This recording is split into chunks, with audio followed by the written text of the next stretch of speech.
we tend to look at it, and I look at it like art. We're seeing it through the lens of today. And even though the book was written in 2018, we should remind ourselves about what was going on during the time when There was published in that year. So kind of I wrote out some things, so excuse me if I'm not looking directly at the screen, but I'd like to remind you of when this book came out. It was shortly after some school shootings, and those appeared on the national scene a year, 2 years before. I mean, they were just beginning to happen, where now we see them as regular events, mass shootings, school shootings, before they were virtually unheard of. So into this year of 2018, there were several mass shootings. One was at a Pittsburgh synagogue, for sure. There were mass shootings in Florida and Texas. The Thousand Oaks bar shooting that would happen, that had just happened. For those of you that are thinking back to this moment in history, remember the Tide Pod Challenge? This was the year when that came out. The Me Too movement was just beginning to become words in people's vocabulary. Donald Trump was president. He was going into, and this was his second year. And also the popular figures like Anthony Bourdain and Kate Spade completed suicides, hit the national media, and there began to be more and more of a lens into mental health and what that meant for young people and people of my age who are older and everybody in between. So why I'm sharing this is because when There first came out, there were a couple of folks who got to read it first, and the wonder from those folks, what we shared was we didn't know if it would see any success, because the book itself is about a mass shooting and what happens to the characters. And we're introduced to these characters throughout the book, different ones with different personalities, different sorts of reads on life and spaces of life, but all native. So when the book came out and was about a mass shooting, this was like the first book that kind of was about that kind of circumstance. In its creation, it wasn't anticipating that this would become a normal thing in American life. It was just kind of, that was the backdrop for the story on American Indians in urban areas. So that's kind of what the book is, was born into, the year it was born into, what was happening around it, and a little bit about what the book is about. But of course, it's more than that, and it reads very much. If you would go to me as a person, sections of this book are absolutely meant to be read out loud. When I teach it and I have students find sections of the book and read it and treat it like it was poetry or a vignette, and from one beginning place to an ending place, and certain, instead of just taking an excerpt, it's like I could read this as a standalone piece. That's one way to approach this book, and it helps the reading of it because there's so many characters.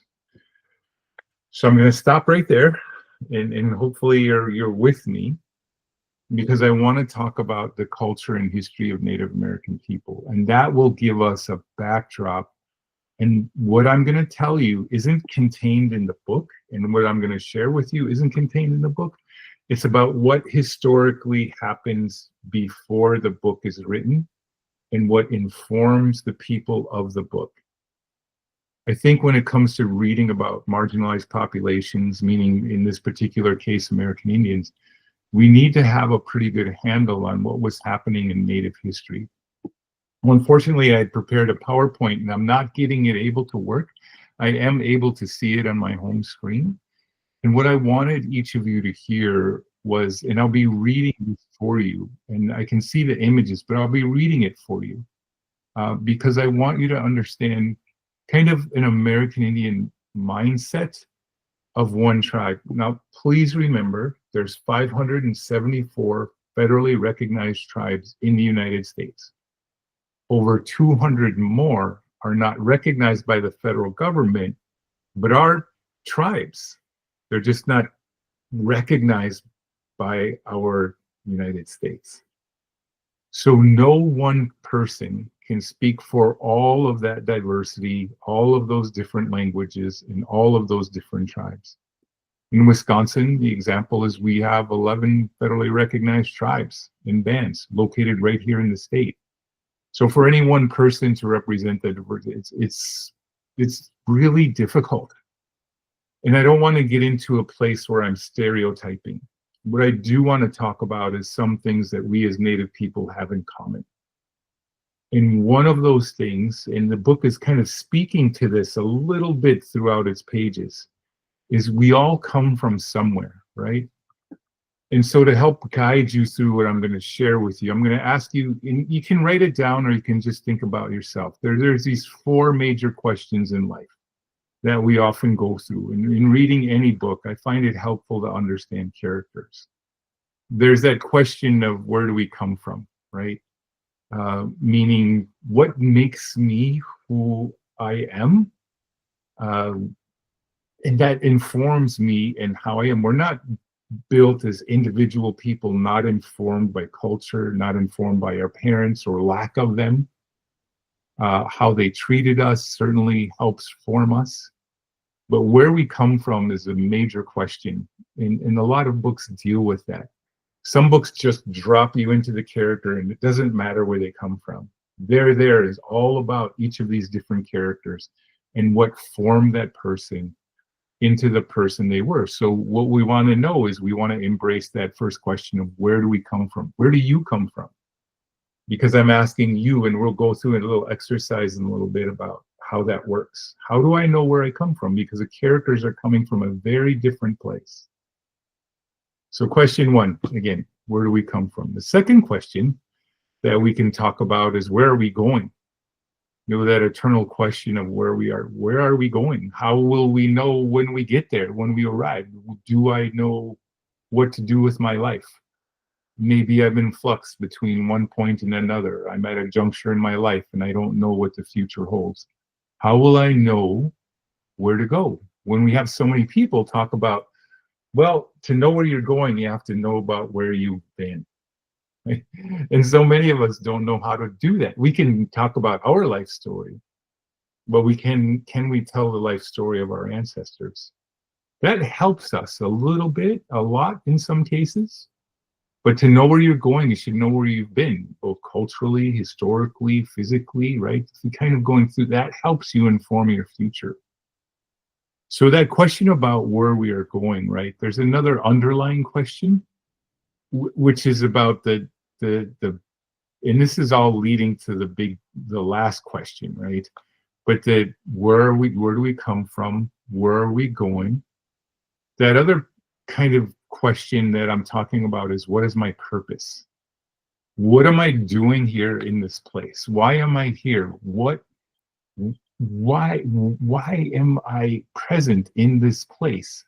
And some of our characters, a lot of them in there are questioning that. Like, I know I have video games in my life. I know I have this circle of friends. I know I feel sucked into something that feels uncontrollable to me, but I'm going along because I don't have anything else. So I'm going with that flow.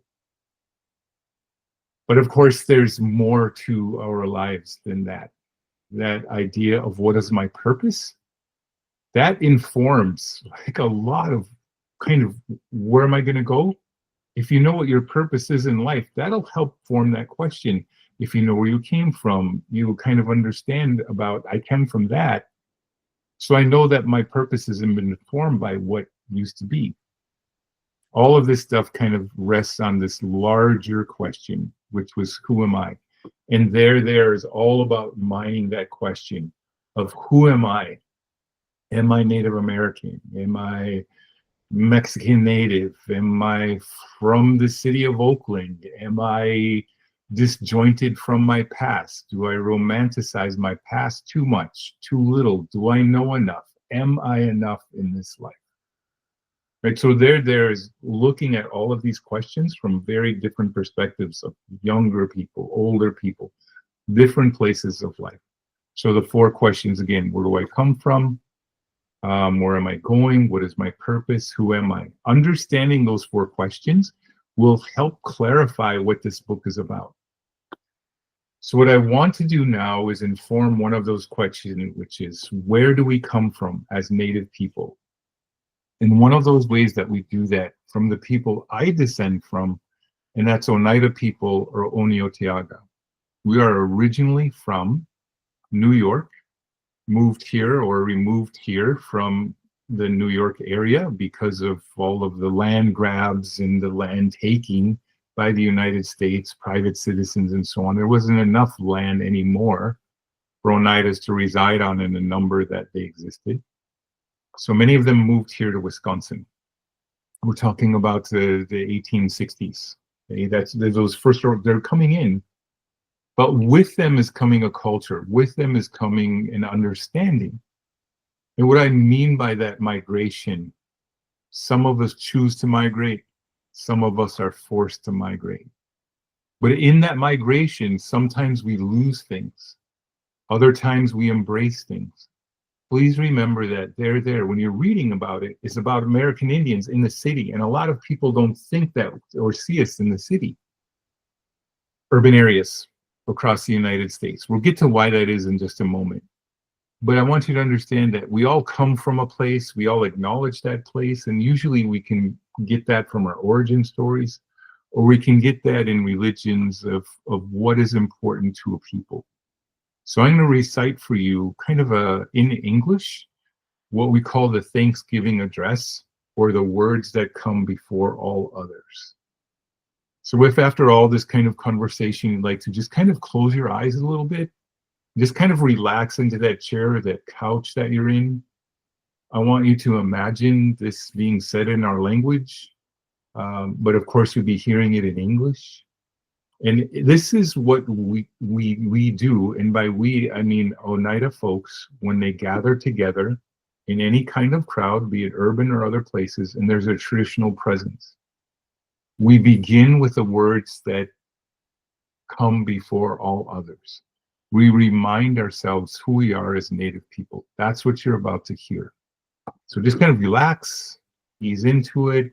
This will go for about maybe a couple minutes. It's not that long. It's a shortened version. So just kind of be with what I'm going to be saying.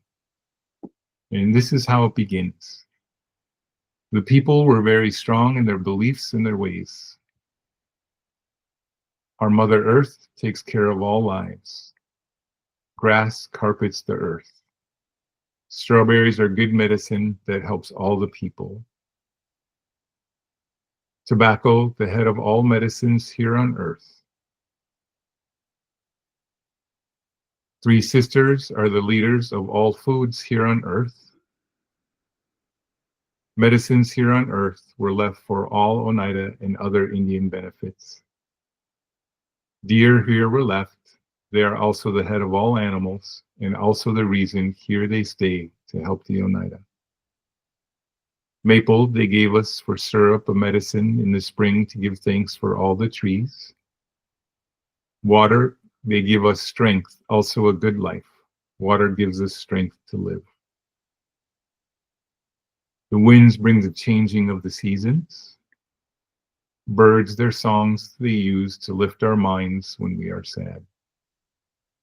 The thunderers wakes us up here on earth. Spring it brings the warm winds for all things to grow. Our grandmother the moon has charge of women's needs. Our eldest brother the sun helps us for all things to grow, whatever our foods for our survival. He gives us light to be able then to work every day. The stars give us light so that we don't get lost. Also tells us when it's that time to give thanks to the winter. Four messengers, they give us guidance, how all that became of one same mind, same thinking. That we are thankful to the one who made all things here on our earth. So that's how it ends. In between each of those things that I said, I'd like you to kind of just keep thinking about what I said, and now listen to it when I include some words that really separate this perhaps from other cultures, other places in the manner in which we do it. And what I mean by that, under each of those phrases that I mentioned to you, there's a break where we in unison will be thinking of something. And in fact, sometimes people will even say it. Birds, their songs they use to lift our minds when we are sad. Let's put our minds together, so be it in our minds. The thunderers wakes us up here on earth. Spring, it brings the warm winds for all things to grow. Let's put our minds together, so be it in our minds. Our grandmother, the moon, has charge of women's needs. Let's put our minds together, so be it in our minds. Our eldest brother, the sun, helps us for all things to grow, whatever our foods for our survival. He gives us light to be able to work every day. Let's put our minds together, so be it in our minds. The stars give us light so that we don't get lost. Also tells us when it's that time to give thanks to the winter. Let's put our minds together, so be it in our minds. Four messengers, they give us guidance, how all that became of one same mind, same thinking. Let's put our minds together, so be it in our minds. The one who made all things that we are thankful here on earth. Let's put our minds together, so be it in our minds. So the reason why I'm sharing that with you is because there's this piece that's missing from there. And that piece isn't missing because it was forgotten. It's missing because the characters that are in the book are in search of a message or words like this. What are the things that unify them? Remember, in what I was saying is this repetitive verse is, let's put our minds together, so be it in our minds. It creates an entirely different feel to what the passage is that I was reading to you. There's this sense of unanimity. There's a sense of community. There's a sense of the we. In America, we often hear this thing about pull yourself up by your bootstraps. You alone are responsible for your own education. You alone are responsible for your work. You alone are going to define your future, and you can be anything you want. I'm not saying that that's not wrong. What I'm saying is that is a different way to go about life. That way of life that is different than ours, where we see ourselves as a community and we see ourselves functioning as a group, the characters of there are functioning and trying to get at, there's something missing. There's something, what is with their individual pursuits of how do I succeed economically? How do I come to grips with who I am as a Native person? What is it that informs my past, my present, defines who I am? That's what's happening in this book.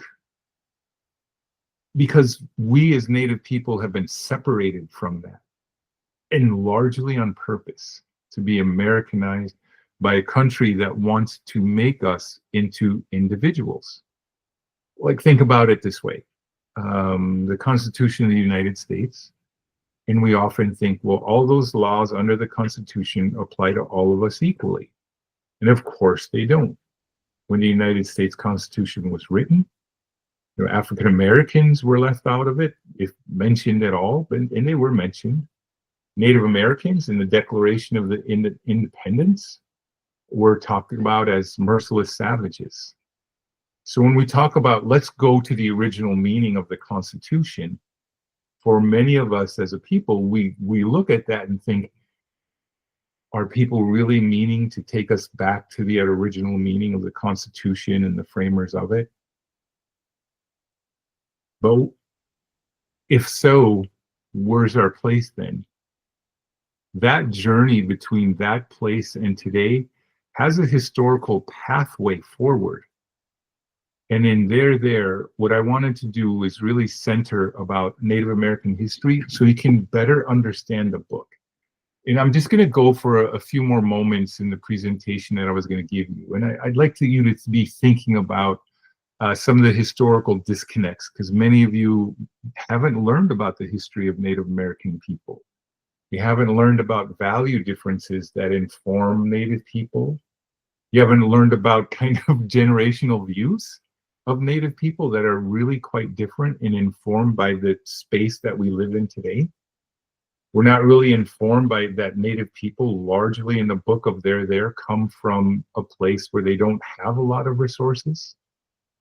And a lot of the information that's out there from America is misinforming people about Native people. There are indigenous ways of knowing that are different from our diverse cultures in this country. And those cultural differences sometimes can be barriers. So what I'd like to do is just go into a very quick kind of history of Native people.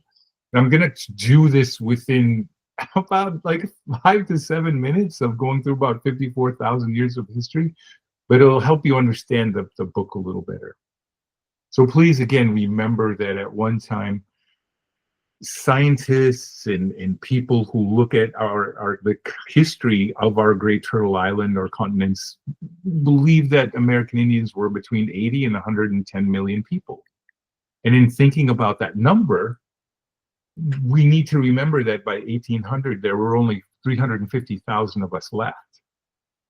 And that within that huge number of people leaving this earth through violent means, through means of sickness, through means of attrition, war, right? Only 350,000 left. Those 350,000 have a story to tell. But we have a story to tell together as Americans. And mostly when you learn about American Indians, you start with Columbus and arriving and him calling us Los Indios. There's worse things to be called, you know, the Los Indios, the beautiful people. That's what he talked about, right? So kind of moving forward and through all that kind of stuff, we need to think about where he was in that moment of when he discovered us. What were we and where were we? So that's where I'm going to be. Think of us as we were about 100, you know, between the 80 and 110 million people, living with our own languages, our own religions, our own faiths, within our own groups, many at peace, some at war, as records will say. But remember that with Columbus came this idea of another way of looking at the world. So in what they call it the Columbian Exchange, there were fruits and vegetables and animals, diseases going back and forth. And certainly every time it seemed like there was an expansion of the colonists, that meant land and loss for Native American people. So much so that there were wars, and many of our people were killed by pandemics. Between 1530 and 1918, there were pretty close to 80% of Native American people were wiped out by pandemics of smallpox, chickenpox, influenza, cholera, tuberculosis, viral hepatitis, bubonic plague, right? Measles, diphtheria, typhus. We even know how many waves swept through Indian country. We can sort of estimate that through the sciences today. We've just gone through a pandemic. Imagine in a very short time, Native people going through that. So much so that when American explorers were going through the country, they would see these vast unoccupied areas where Native used to live, or they'd even come upon villages and there was nobody living there. So into this comes this mindset of Americans thinking this place is what we've inherited. We are of a superior culture. So much so that President Jackson just kind of refused orders from the Supreme Court, which upheld that Native people, in signing a treaty with the United States, that's the supreme law of the land, and that the President of the United States needed to adhere to the law of the land. So President Jackson just was like, I don't have to pay attention to the Supreme Court. And just start sweeping into one American Indian land base after another that had treaties. This created this trail of tears. This created trauma where people are forced to move from one place to another with little or no notice, without much food, if given at all. Forced marched in many cases, happened right here in Wisconsin. These sorts of traumas get passed on from one generation to another. So much so are these traumas that they change the very structure of a person's DNA. So let's take an example from history, because there's so many to go through tonight. I'm just going to go through a couple. Let's talk about boarding schools. We just went through last week. There was on a Monday, September 30th, was Every Child Matters Day here in the United States and in Canada. That day memorializes that meaning every child matters, meaning we're speaking in particular on that day about Native American children. Native American children, about beginning in about 1865, it was happening in occurrences before then, but as a policy for the United States, Native children began to be removed from Native American households, kind of right through the 1990s. So sometimes this was with parents' permission or persuasion, oftentimes with threats of being imprisoned. So if parents would object to a child being taken by the United States government, those parents were put in places like Alcatraz Island, which is a scene in There. That was the original federal penitentiary for American Indians who objected to the United States taking children. Those children were usually taken at about 5, 6 years old, anywhere between 5, 6, and 12. 80,000 children being taken at any one time. This is a mass kind of tearing apart of families. These school children forced from their parents are then given over to the United States government. Then the United States created under the War Department what they called industrial schools, where Native people were trained to be laundress, maids in houses. The guys were taught some skills to be in those subservient class of America, to be the worker bees for the Industrial Revolution. So these schools were forced. These schools were largely run by military people and then handed off to religious orders like Quakers, like Catholics, Lutherans, Episcopalians. They ran these with maybe a very few adults in a top-down order like the military. And we had one of those schools right here in Milwaukee. So the word of that day coming into the 1870s was kill the Indian, save the man. So you can't speak your language, you can't wear Native dress. Certainly no religious affiliations were shown. Remember that American Indians didn't get freedom of religion until 1978. This is the history of our country. So thousands of children and every single family in America today has been affected by this boarding school time. Disconnected from culture, being paid to move into cities. Many of these families were families where parents didn't know how to be parents to children because they weren't raised with parents. So not knowing how to parent. So you get all these scenes in there about kids are like, where are the parents? The parents are right there with the kids. It's just, they didn't get that lesson. There's also this idea of historic trauma or trauma being passed on through generations. So much so that we don't even know where many of the things that happen to us. Why do we lead rates in suicide, in imprisonment, in drug abuse, in fentanyl deaths? You know, you name it, we're either number 1 or number 3. Diabetes, think of all of these sorts of things, heart disease, we're up there. So there is a scene that was set during the time of the American Indian movement. And that movement was started by one of my uncles, Edward Benton Benet Sr. And they were part of that group that took over Alcatraz Island. So when I read the story about what was happening at Alcatraz, that meant something personal to me. So why I wanted to share this with you for sure is to know that our families have been affected by this country. The environment in which we function and live has been affected. The information on which we live is very different. It's sometimes with Native people, it's like we're living in 2 worlds. The economies we live in are certainly different, with the majority of us still living in that poor to under the poverty line. Even though we have this wealth and understanding of wealth from casinos, many of our people are still under those economic disadvantages. The communications of how we learn going back and forth, if we learn and observe through the I, individualism, that's one thing. If we learn and understand through the we, it's a very different. Like understanding success. I can say as a successful person, Let's say I did it, I worked really hard to do this, and no one else helped me. I did it on my own. And as Americans, we get that. For Native people who have their traditions and culture intact and are learning about it even, they begin to unravel this ball of yarn, which is the success that I have is because other people have helped me. From the people that clean the streets, to the people that work for my company, to the teachers that help me in my ability to read, understand math, from the mechanics who've helped me with manual labor and understand this is how I can make a living. All of these people contributed to make me who I am. There's a we out there that's moving and structural, but individualism doesn't acknowledge it. How we function socially is different.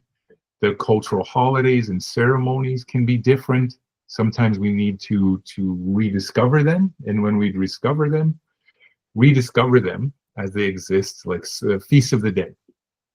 There's no time off for that. There's no credence given to it, and that affects our relations to who we are to each other.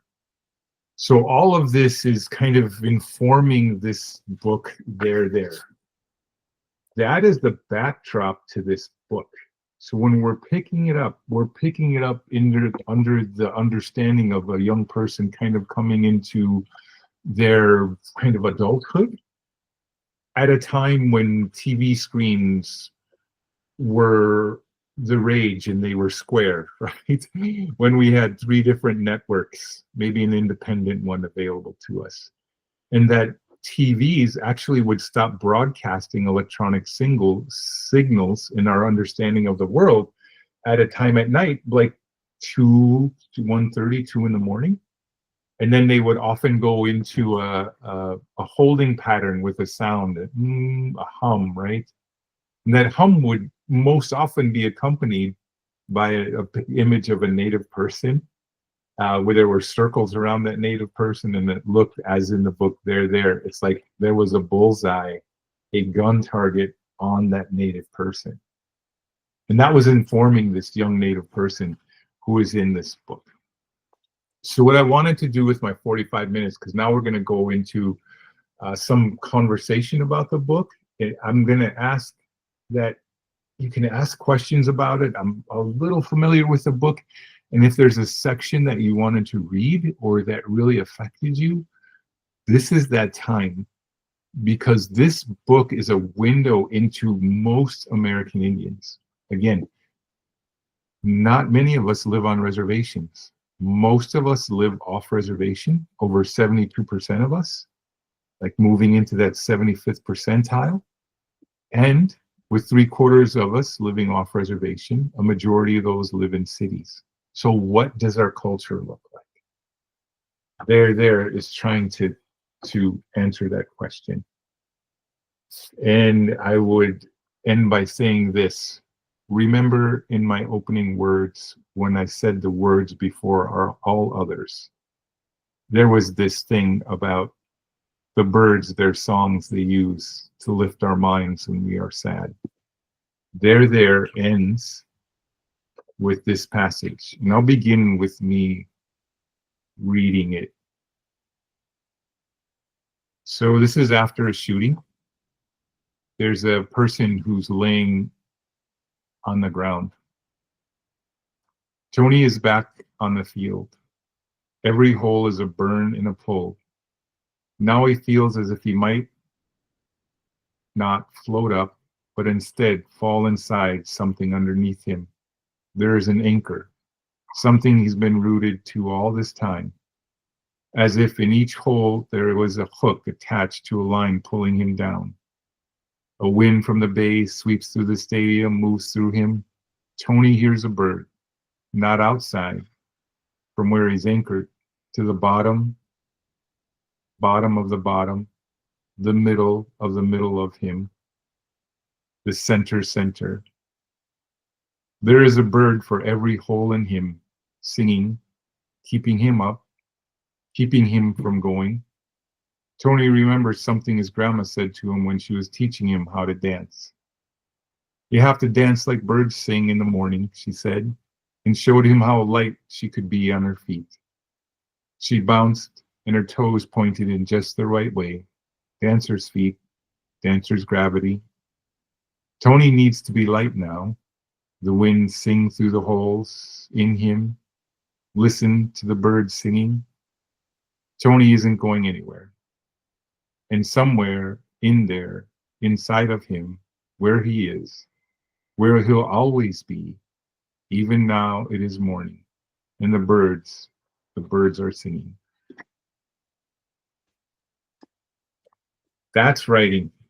And that is a book. And I could have, there's so many beautiful passages in this book. But the idea was that he wanted to inhabit a person whose life is fading in the thing that he's reaching into. And that's where I wanted to end my comments today, which was to remind you of the things that I said in the beginning. Let's put our minds together, so be it in our minds. To mention the birds, and to again mention the birds when we're talking about this book. So this is me turning it over to you and seeing for any reactions or any information or questions you might have. So,